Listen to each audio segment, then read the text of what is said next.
Hello, everyone. My name is Asal Shokati. I'm an Ayurvedic practitioner and educator based in Houston, Texas, at least currently. And we are back with another episode in the practitioner interview series that I host other holistic practitioners for YouTube interviews and chats. And it's so exciting because today we have a guest of honor who is a practitioner, but in another field, but is so related to what Ayurveda stands for, which is advocating for body, mind, spirit alignment.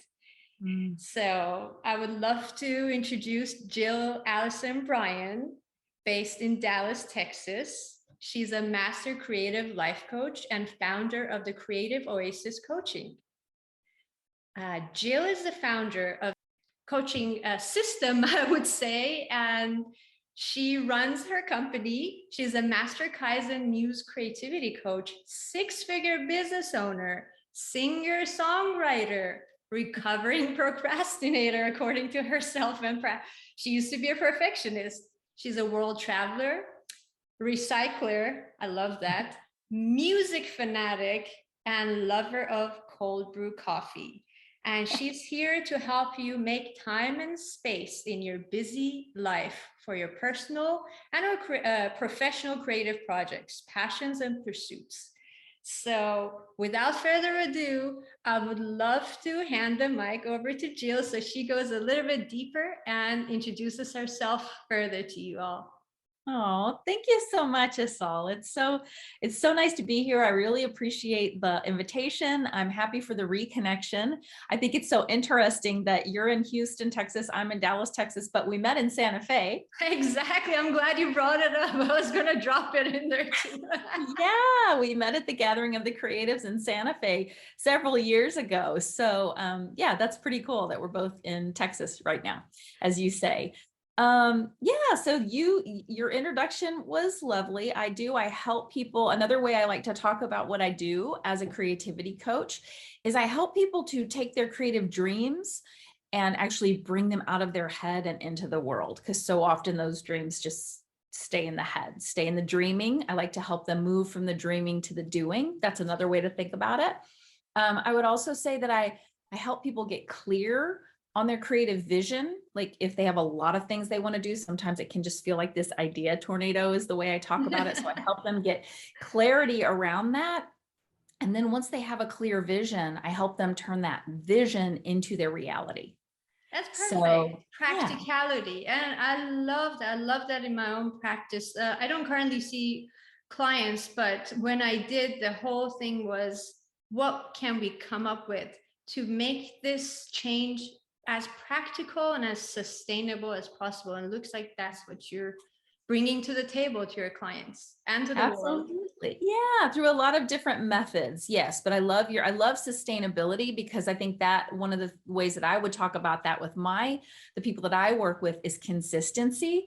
Because I think when it comes to creativity, and you're a creative person and you know about creativity, and sometimes we can kind of wait for inspiration, or we might, if we don't, we feel like, oh, we have to feel a certain way, or things have to be perfect. And when that happens, talking about the recovering perfectionism, right?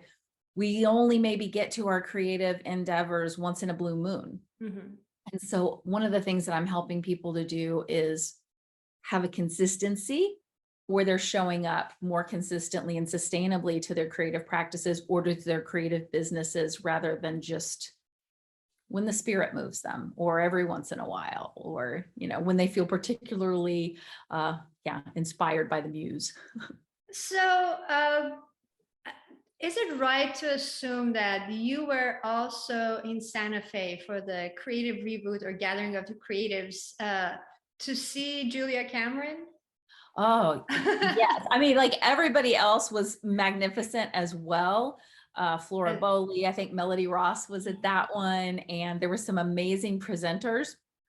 But yes, I mean, truly, The Artist's Way by Julia Cameron, which is her seminal book. She's written 40 or something, but that's the one that most people know about. That was the beginning of the trajectory for me to become a creativity coach. Oh, wow. Yeah. Wow, that's a big deal. Yeah, it was. And then to get to thank her, I got to thank her in person, which was just like a very full circle, beautiful moment. And it's lovely because I remember I asked her, I had it in me. I have to talk to her. I have to ask her questions, like the little child and the ego or whatever. It was like, make a Sure. connection. But Yeah. the question came out in a way that I truly appreciated to this point, and that's, do you mind if we teach what you teach in your book in another language to other people? And she's like, by all means, go ahead. This is for all of you. And that going from I own this work to we all own the work in the way she worded the artist's way and her methods. It was very liberating. And her generosity of spirit is truly a beautiful thing. And she even talked about, she was married, I know she was married to Martin Scorsese, but I think it was a different husband that she was married to who really said, you need to license this. Like, people are meeting and they're having groups and you need to find a way to, and she said, no, like they'll buy the book. But other than that, yeah, go.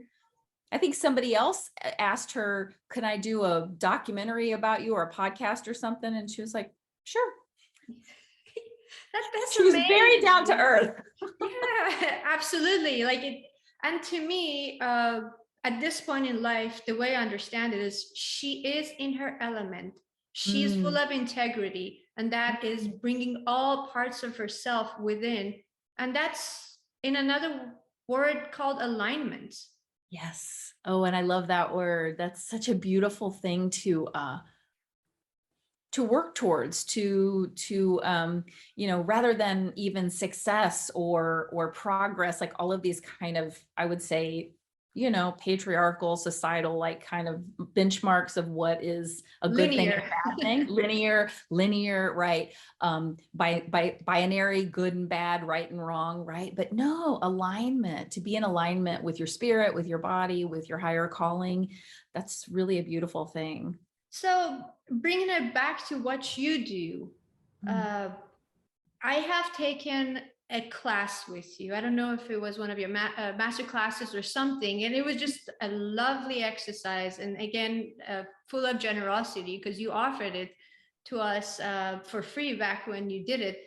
I understood the concept of Kaizen to a small degree, and I will of course ask you more about it. But what I understand is what you do is you allow that non-linear, free-flowing creative juice to be channeled a little bit better without going truly linear. So how do you do that?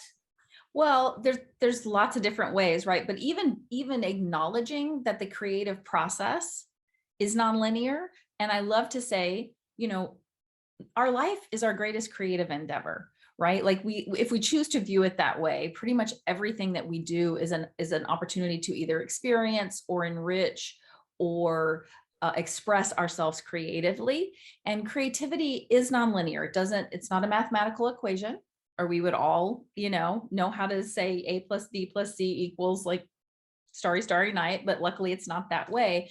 So when we're open to the nonlinear, I think it opens up possibilities for us, and it really helps us tap into the spirit of creativity and that kind of curiosity. Following our curiosity along the way is part of it.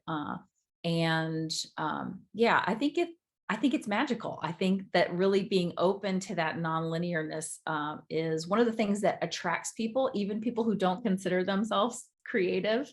They're attracted to that kind of nonlinear part of it. Or sometimes they're scared of it. Some people do want to be told what to do. And so sometimes I work with people who are frustrated creatives who it's like they yearn for that part, but they also are like, but they believe there's a right way and a wrong way to do it. So trusting their own creative impulses and intuitions is the work for them. And having a Okay. safe space to do that is the coaching container. So, for instance, I remember during your class, and that was like 2.5 years ago, because Uh-huh. I've known you for almost 4 years now. Yes.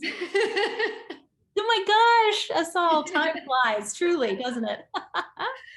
It was a practice of, and a lot of there were a lot of people on the call, and it was a practice or the question of, so how do we know this is the right pursuit? How do we know we should channel this? What do you say to people who are multi-talented and like have all these like abilities and skills like painting, sculpture, and some people can do all of them, like Julia Cameron does. But Sure. what do you say right off the bat if somebody comes to you and they're just frustrated, or they're just lost in this ocean of Yeah, ideas? right. I do work with a lot of multi-passionate creatives. I consider myself, I am a multi-passionate creative as well. I'm a singer, singer songwriter, and for the fun of it, art maker and writer and chef and traveler, all those things, right, are ways to live a creative life. But I think it has so much to do with our viewpoint of expansiveness versus contracting and feeling again like there's one best thing. Now I understand that it can be frustrating. Like if we have the idea tornado, if we have so many things, this is often, if we have a lot of possibilities, many times this is what shuts people down because they're overwhelmed by the number of possibilities, and so that leads to paralysis. Hmm. So again, part of the work that I do with people is helping them to build the confidence and the trust in themselves that their choices are the right choices for them, and to sometimes not look outside of themselves for what other people are saying are the right choices for them might not be the right choices you know in their instance. So, but I would say, going back to that idea of helping people get clarity or clear around their dream, is that if you'll give yourself permission, and permission is a huge part of the work that I do, if you give yourself permission to practice making choices and trusting yourself and allowing yourself some constraint for even bits of time, what it does is it calms, to talk about mind body connection, right? It calms your nervous system. Your brain starts to feel comfortable and feels like, oh, okay, like we don't have to do all of these 150,000 ideas that are in our head. Even though we're feeling pulled, we can give ourselves permission for this small amount of time or for this space to focus on one thing. And so doing that within your overall practice or your overall creative dream is definitely part of the process that I share. And it really helps people to enjoy it and enjoy, a piece of their creative journey at a time. I feel like you really, in your practice, created something magnificent, because isn't life, and according to Julia Cameron and many other people, isn't life a creative pursuit anyways? Absolutely. You can be an accountant. I mean, I come from IT and finance background, Yeah. but learning it through the medium of art or creativity in that avenue Yeah. allows you to bring it out into other arenas of your life or areas of your life. Like certain athletes, they develop certain skills that, if they truly trust in that, they can apply it to other areas of life. And so Yeah. it's like you're like, even within the creativity of life, you're like, okay, well, let's take this avenue, and then I'm sure people will eventually understand. And you brought up the trusting our intuitions, or Yeah. I little call that our literal. inner GPS. Yeah, like really trusting that. And to your point, so for example, something just came to me, a method that I love to use just came to me when you were talking about accountants. And it's so interesting, right? Like science is a very creative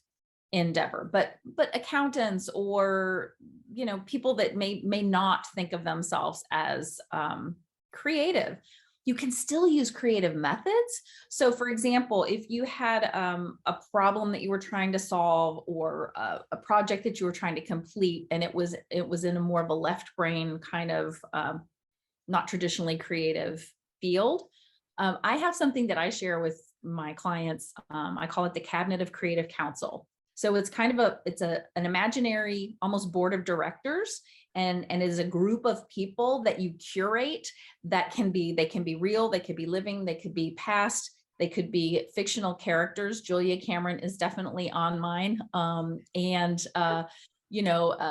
Other fictional characters are on mine. And you basically have this list of people that you admire their skills, either in the field that you're in or just in general. And you go to these people, or you choose one of these members of the Cabinet of Creative Counsel, and you ask them a question. You say, okay, Julia, I have this class that I want to share, and I want to do something different. Like, how would you advise me to let people know about this class? And then you kind of just try to, you envision you're connected to this person because you already care, you're inspired and you admire this person, and you just let them. I even do like you ask the question with your dominant hand, and then you answer with your non-dominant hand as if you're channeling their wisdom, and then see what comes up. Interesting. And so that just kind of opens that helps us use creativity to move past the expected, the usual, the known, and the familiar, which is where we like to stay because that's the most comfortable. Hey, that can be something to incorporate into the daily journaling. I assume you might do the morning pages like I do, but some people don't. I have morphed the morning pages. So I definitely started with morning pages years ago when I first found the Artist's Way. And I just want to speak on that for a second, because I said, that was the beginning of my journey. And so many people that I have met over the years, even who might love Julia Cameron and the Artist's Way, the majority of people that I've met are like, yeah, I never made it past this chapter, but it doesn't matter. It still affected them in an amazingly positive way. But in the minority are the people who've actually gone the whole way through the book. And I had to join a group to do that. I never did it alone. So, but yeah, what I would say about the morning pages is it was a great way for me to, cement seems like such a hard word, but to really, make it a practice. My journaling, I'd always been a journaler, but I saw the importance in it. And then I've shifted it over the years to include my tools, more self-coaching. And I would say the main difference between the way I work with writing in the morning and morning pages is I see the morning pages as a brain dump, which is great and necessary at times. And I see the journaling that I'm doing now as more purposeful and intentional. And I shift to what I want to do, whereas the brain dumping can end up being just a lot of rehashing of what's not working, things I wish were working, never getting to a solution. Exactly. I'm very glad you said that. Maybe I asked the question in a silly way, but it brought the answer about, because that was the thing. I'm like, wow, maybe that question can be written down, and the answer with the non-dominant hand for me, which is the left hand, will come through. And then again, it goes from the brain dumping, as you called it, into more of a creative, constructive way to begin a day. And here's the interesting part, right? Like, you're asking the advice from somebody else, but it's your inner wisdom combined with some knowledge you have of them. And I would just want to share this for your listeners, is that even people that are resistant to this, I've had people say before, like in a class or a coaching session, I was like, really? I was kind of resistant. I either thought it was silly or I didn't want to try it. And then it was like, I got this great wisdom. And I was like, okay, maybe there's something to this. I shouldn't say no before I've given it a try. So, and that's the thing. Have you noticed, maybe it's just me, is like what we resist the most sometimes is exactly what is our ticket to this free way of flowing in life. I had a friend who thought she could never speak at events, speak up. Eventually, she became a yoga teacher. She had to do for her practice guided meditations. Oh my God, her voice is so beautiful. And whatever comes through, I'm like, you're magnificent. And for years, she was afraid of it. She thought she had to take classes. If she, I'm like, it was just letting it go. For me, it was Yeah. teaching, weirdly enough. Okay. I come from this lineage of teachers on my dad's side. And I'm like, I just hate teaching, the only thing in the world I cannot do. And resisted to the point that I literally couldn't do anything but that. And I guess it taught me a life lesson. Yeah. Don't fight it so hard. Just give I it a think you're try. exactly right. You said it beautifully. Yeah. If we see, notice what you're bumping up against, notice where the resistance is. And even if you ask yourself the question, right? I think this is another part of the methods that I use is asking ourselves questions versus what we tend to do is we want to figure out how to do it. We want to figure out the action to take. And I always use this kind of example of closed fist, figure it out. Like I need to know how to do the thing versus the more open questioning. How might I do it? What would happen if, what if I tried this? It's much more open. And I think like, if you're going to be woo about it, which I am, like things can come in, they can float out if they don't serve you, but you're opening up a place for ideas to land. Yeah, no, you said it beautifully. Thank you. Thank you Yeah. very, very much.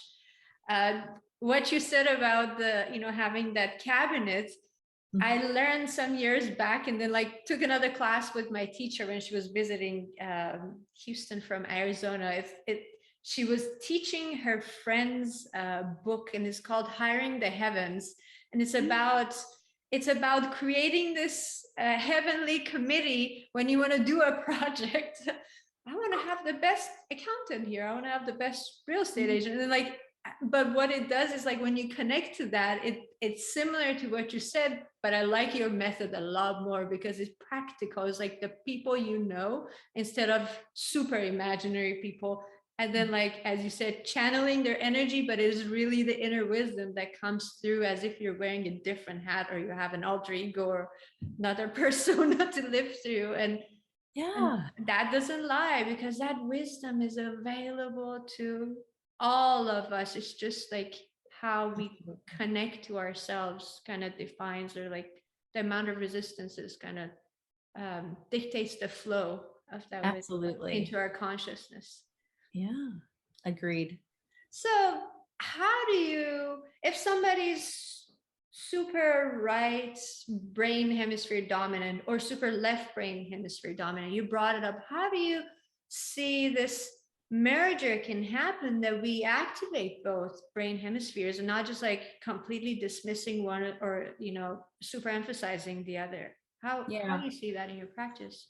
I think it can be a thing. I'm certainly like, I did it for years, would say, oh, I'm so right brained, and oh, I wish I had a left brain, and oh, systems and math and business, all that, oh, it's just not me.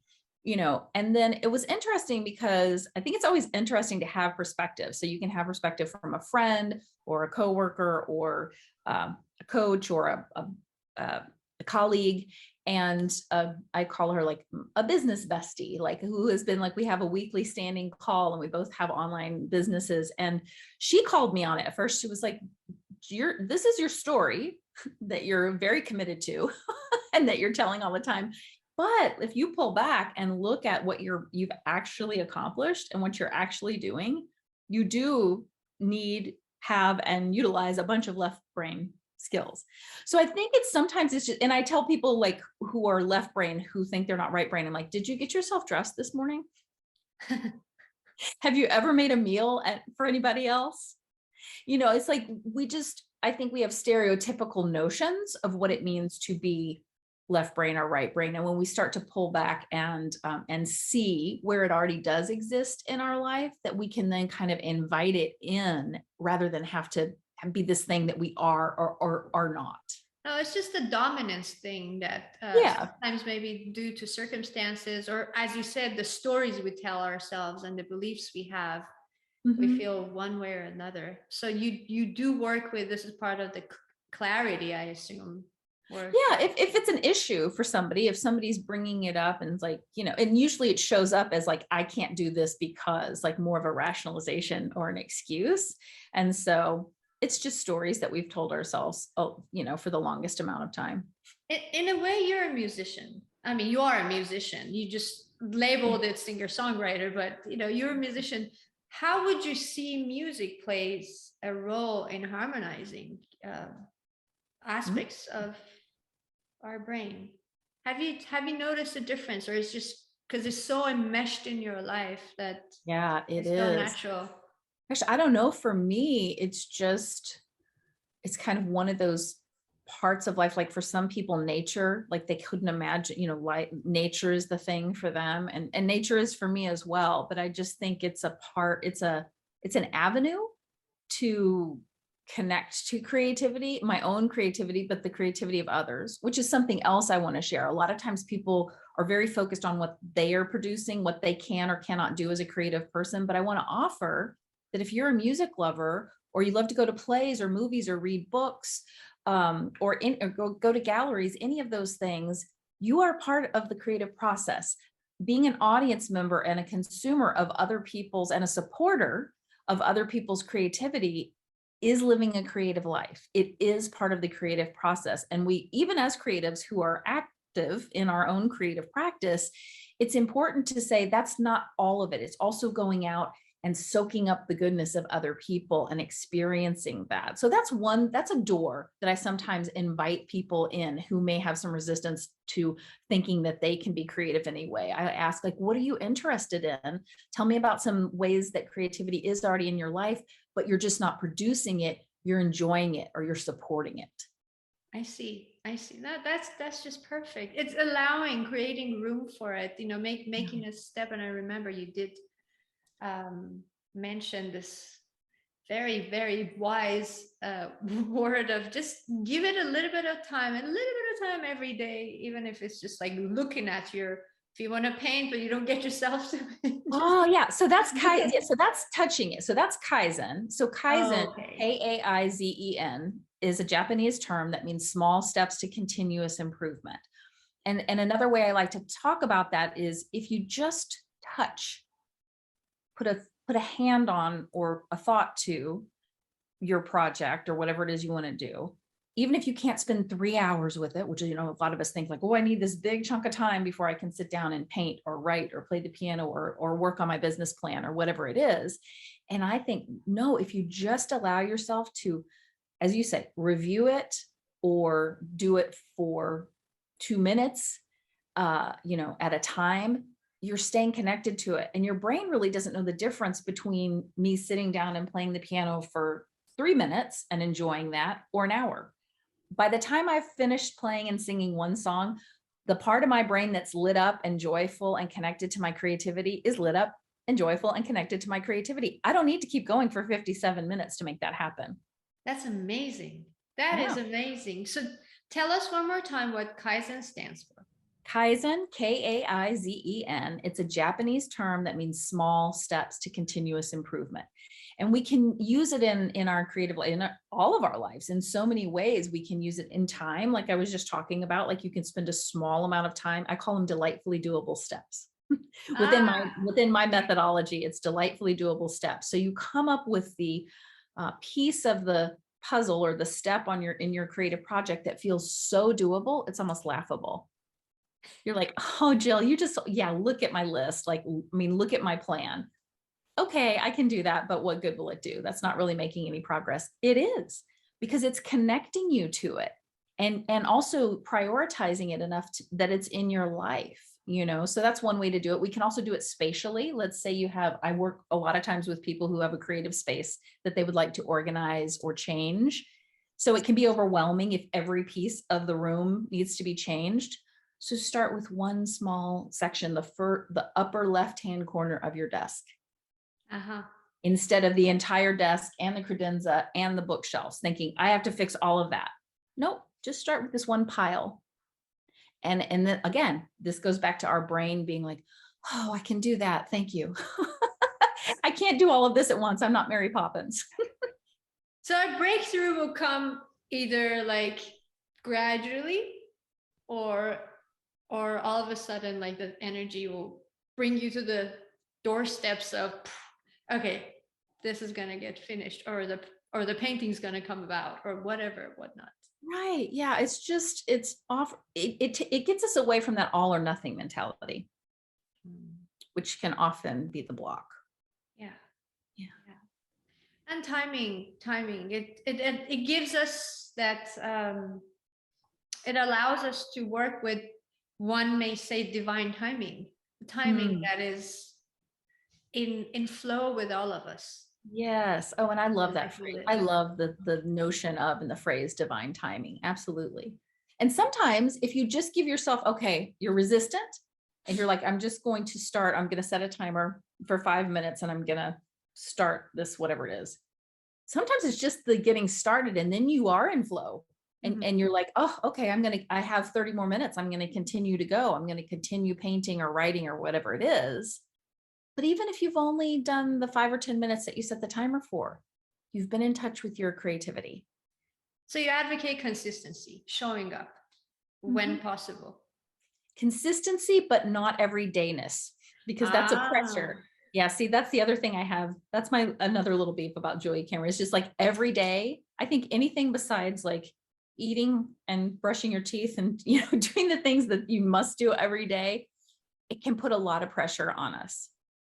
And then what happens is, let's say you say, I want to paint every day. And then you paint for 4 days out of the week, your brain will want to offer, oh, see, I knew you couldn't do it, rather than celebrating the 4 days that you did paint. So I just think there's again, that kind of the every day feeds into this all or nothing mentality that isn't helpful. Thank you for sharing. I mean, I personally am soaking in all this wonderful wisdom and information coming my way. And this has been really, really fun. We did talk about this, and you offer to show us, all of us, a practice that can bring your methodology into being, or however you want to put it. So do you feel comfortable sharing that with us now? Absolutely. Absolutely. I would love to. So when you asked me, is there something, that I could share? And I think this is, it's just quick and easy. And the people that have been working with me for the longest time, it's what I love to see is they begin to use it. It's a default method for them to use when they're either feeling resistant or stuck or wanting to kind of go past where they are with a creative experience. And I call it the magic action questions. My business is Creative Oasis Coaching, but I have a magic action methods are like, I would say I have dozens of tools and techniques that fall underneath that category. And that's the name of my cohort, Magic Action for Creative Entrepreneurs, my group coaching. But this particular tool is the magic action questions. It's just 3 questions.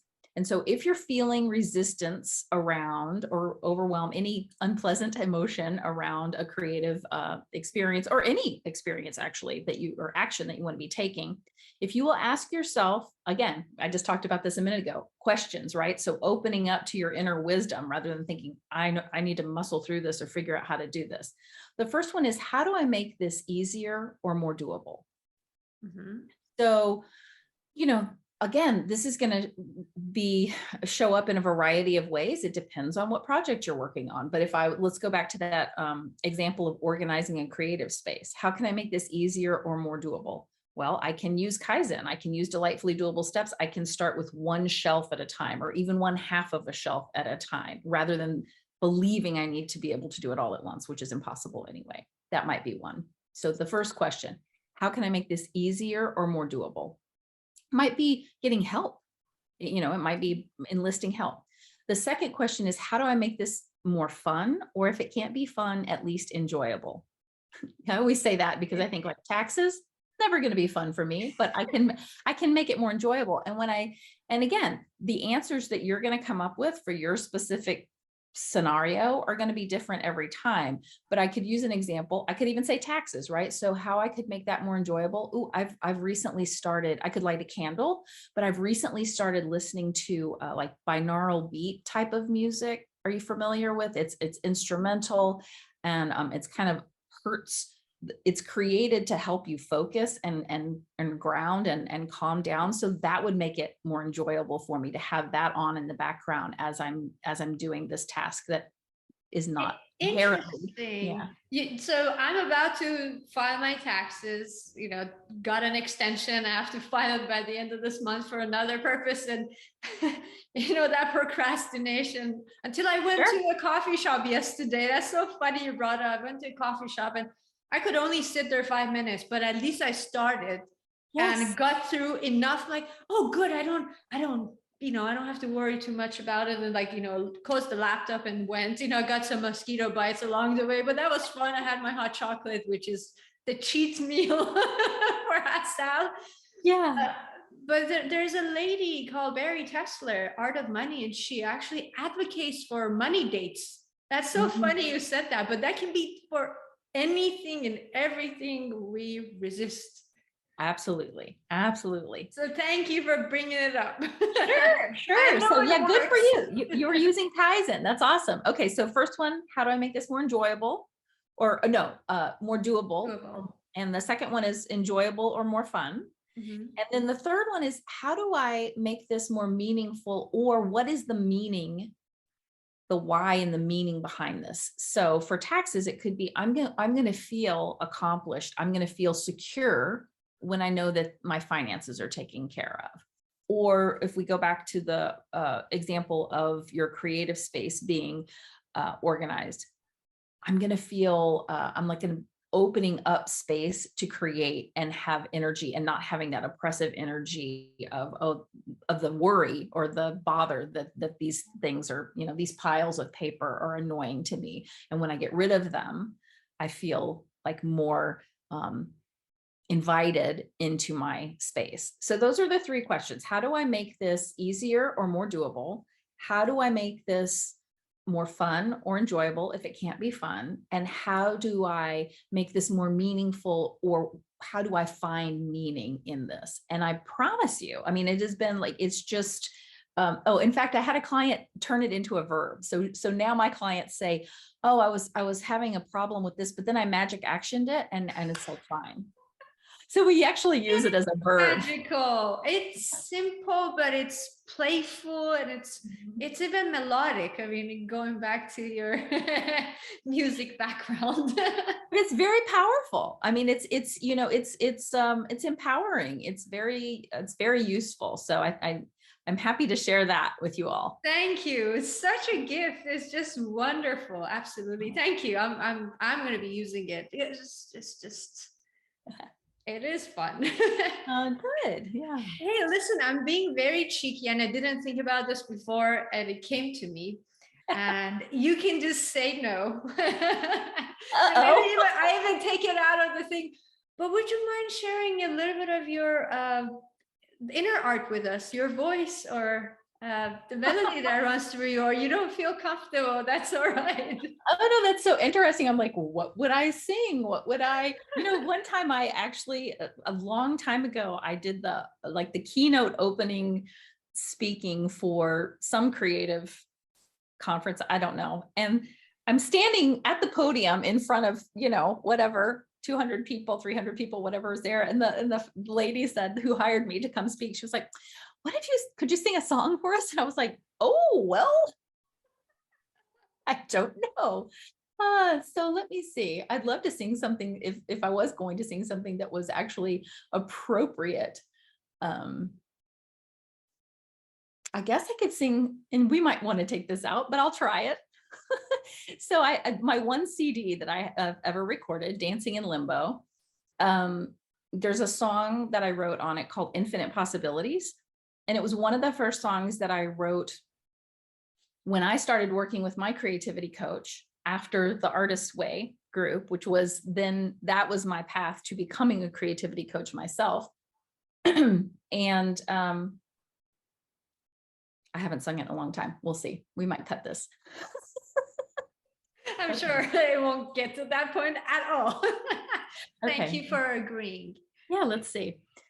Somebody somewhere once said, If we sleepwalk through life, we'd be better off dead. But we do, don't we, dear? Aren't we led through this world? I shut tight, never looking ahead to what could be, to the infinite possibilities of what could be. Do we dare to fulfill our own prophecy? That's a piece of it. Wow. And how delightfully relevant to the purpose of our chat. Thank you very much. Absolutely. I'm glad that came to me. Wow, thank you. Wow. Thank you for asking. It's been a minute since somebody asked me. Wow. I'm glad you responded to it. Really appreciate it. And I'm sure the audience would enjoy. So tell us, if somebody wants to buy the CD, where can they, or listen to your music? Oh, now with electronic, the way it is, I was so surprised to find that. I'm like, oh yeah, it's on Spotify, it's on iTunes. Like, I never see any money from it, which is fine. I'm just a little Julie Cameron. My music is just out there. Enjoy it freely. But it's Jill Allison Bryan, Dancing in Limbo. And you can find the whole CD on Spotify or Apple Music or That's wherever. beautiful. Thank you. Thank you very much. And tell us how or what you have coming up first and foremost, because you do have a great deal of classes and seminars and events happening, all year long, pretty much. Tell us more about those, and then tell us how people can find you, your website and the social media avenues that you're accessible. Yeah. So I think, right off the bat, I believe you're going to be sharing this in September, and there's a lot happening in September. So I want to sing the praises of this wonderful international creative group called Creative Mornings. And it's, you can find chapters in most major cities around the world, and they gather once a month, and they have a speaker and tacos or breakfast of some kind and coffee and network and talk about creative things. And it's wonderful. But they also have a beautiful online presence. And when the pandemic started and we were in lockdown, they started offering these field trips, which are virtual workshops basically and experiences. And so I had started doing those, and I've done many now. And so by the time this plays, I will have just done another one called Kaizen, a magical method for multi-passionate creatives. So we'll dive even more deeply into what we touched on today. And by the time you share this, I think the replay will be up on my website. So my website is creativeoasiscoaching.com. And you could also find at creativeoasiscoaching.com, I usually have either an invitation to a free masterclass that will be coming up, or if it's just happened, you can watch the replay. So either way, that's a good place to find that. If you sign up for my web list, then you'll just always know, or my mailing list, what's coming up. And I'm going to be hosting a day-long virtual retreat called a Creative Oasis Visioning Experience in September, which is going to be a way to it's a way to help people get clear about what they want to do, like for the next 6 months in their creative life. And so we go through some prompts, we go through some coaching. And yeah, it's a way to carve out some time and space to think about what we want. Because so often, again, we feel like we should just know already, instead of having some time and space to sit with it, to ponder, to daydream, to ask ourselves, what do I want? And then once we're clear on that vision, it's so much easier to go forward. And what will happen right after that, which that creative visioning experience is in October, I will be opening up my Magic Action Creativity Coaching cohort and inviting people into that. So once they're clear on their vision, then if they want help to actually focus and follow through and make that vision, turn that into their reality, they could come and be a part of the cohort. How long those cohorts go on for? A couple of months? 6 months. 6 months. Okay. And normally what's the size of them? It's a small, like 10. Oh, that's good. Yeah. So it's a lot of, it's the best of both worlds, I think, because it's, there's some great groups out there, but you might be one of thousands or hundreds of people. And so you might not get the individualized or personalized attention that you would get in a cohort of this size. Yeah, it's intimate enough, but it's diverse enough too. Sometimes I have been part of smaller cohorts that when it's just like 2 or 3, 4 people, the diversity isn't as much as like 10 people, but then like it's not 100 people that you do get to. Yeah, you get to know the people, and agreed. Yeah, and the 6 months, I will say this, some people, I think it's a human thing, impatience, who are like, oh, well, I want to do this thing. Like I'll have people get on a clarity call with me and be like, oh, I want to work through, but I want to do this like within 2 months. And it's so interesting because it could be a project or a dream that they've had for years that they have not made happen. But their hope is like, it's going to instantly happen, or I'm just going to tell them how to do it. And the truth is, change takes time. And so it's one thing to like get clear on what you want to do, and then learn the different tools and techniques to help that happen. And then even give yourself time and space to fail, because we will, or to hit up against a bump in the, in the wall, a bump in the wall, hit up against a wall or hit a bump in the road, and not let that mean it's time to give up, which is usually often what happens when we're on our own, I think, trying to do these things. And when you're in a group, you can be like, yep, that was a bump in the road. Now we get to keep going and really embrace this new self-concept and really start living this life where it becomes your new normal. That's just so wise. The idea came to me just because I'm such a dork, and I did work in real estate for many, many years, like real estate construction, big projects. Mm-hmm. It is one of the most concrete things, and they plan it out. And I worked in project management too. There is scope creep. There is always, so why not giving it to one of the most, in a way, intangible ways, which is bringing creativity into something more tangible, or something that is so non-linear. So if it's understood and accepted in a very linear way, which is building buildings, then why not doing it? That's a perfect analogy, Asal. But we are like, if you imagine that your creative dream is a building, then you have to have the strong foundation first. You must, you have to build that first, and you have to be willing to make the structure then. What is the outline? What do I want to create? And then you get to, people want to go straight to the decorating. And the walls aren't up yet. And life too. Yeah, absolutely. Sometimes we need to demolish in order to rebuild. And that's true as well. Yeah. And it is actually used, it's very far off, but it is a method proposed for construction. I'm getting very nerdy, so I better stop. It's okay.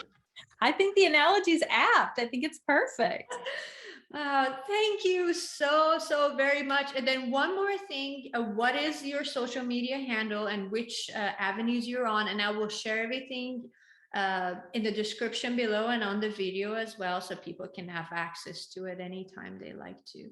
Okay, great. Yeah, on Instagram is my preferred. It's where I like to play and hang out the most, and that's at Creative Oasis Coach.